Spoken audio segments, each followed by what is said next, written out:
Bonjour tout le monde. Qu'entend-on par avoir la main verte? Dans l'esprit des gens, que veut dire cette expression?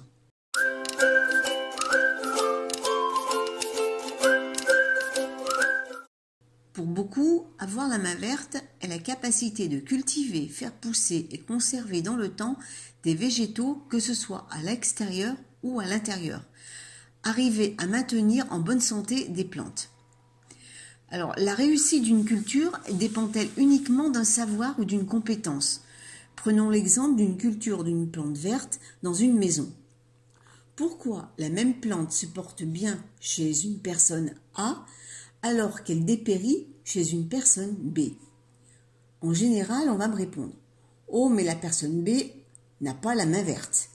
Je trouve quand même que c'est un peu réducteur, hein, vous ne trouvez pas? C'est mettre ou c'est se mettre une étiquette déjà d'entrée que l'on n'est pas fait pour faire pousser quoi que ce soit chez soi. Je suis intimement persuadée que n'importe qui peut faire pousser une plante chez lui. Il faut simplement choisir la bonne plante en fonction de son contexte. C'est vrai que si vous habitez dans le noir, eh bien ça va être un peu compliqué de faire pousser quoi que ce soit. Mais que vous ayez une véranda, un balcon ou juste une fenêtre, il y a toujours une plante qui pourra s'épanouir chez vous. Alors, la seule contrainte qu'il peut y avoir, c'est l'entretien qu'elle demande. L'arrosage, le rempotage si nécessaire et le dépoussiérage. Mais à la limite, je dirais, c'est comme avoir un chat ou un chien chez soi. Vous lui donnez bien à manger, à boire, vous lui offrez des sorties quotidiennes, vous le brossez de temps en temps. Enfin voilà, vous voyez bien où je veux en venir. Hein. Et personne ne va vous dire « Oh, mais vous avez la main poilue ». Alors, avoir la main verte n'est pas un don inné de Dame Nature. Hein. Ah non, non, c'est vraiment une légende.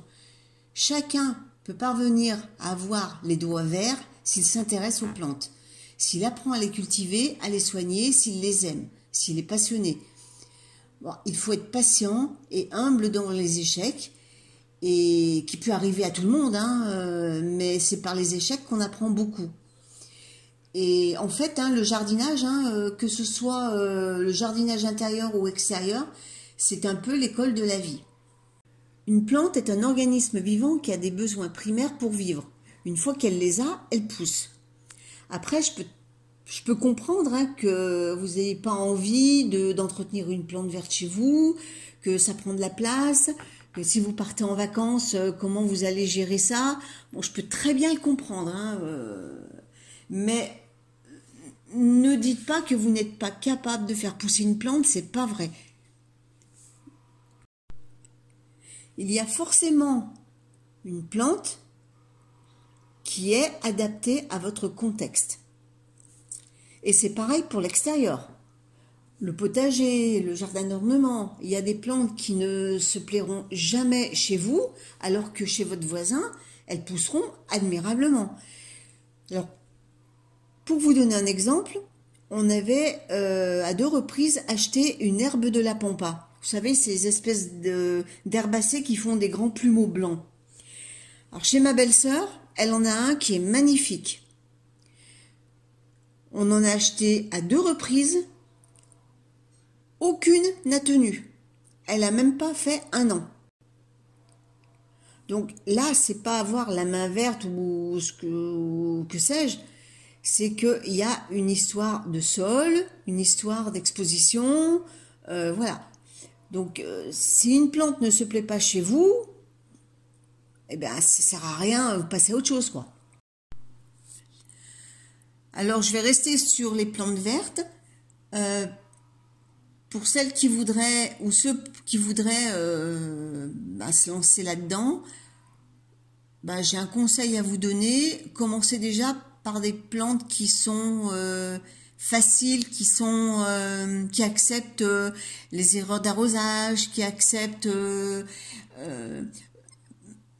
un peu moins de lumière, qui acceptent les oublis aussi d'arrosage. Et puis vous verrez que ça fera votre bonheur, quoi. Voilà, écoutez, c'est tout ce que je voulais dire à ce sujet. Eh bien, je vous souhaite à tous une bonne journée et puis on se dit à très vite pour une prochaine vidéo.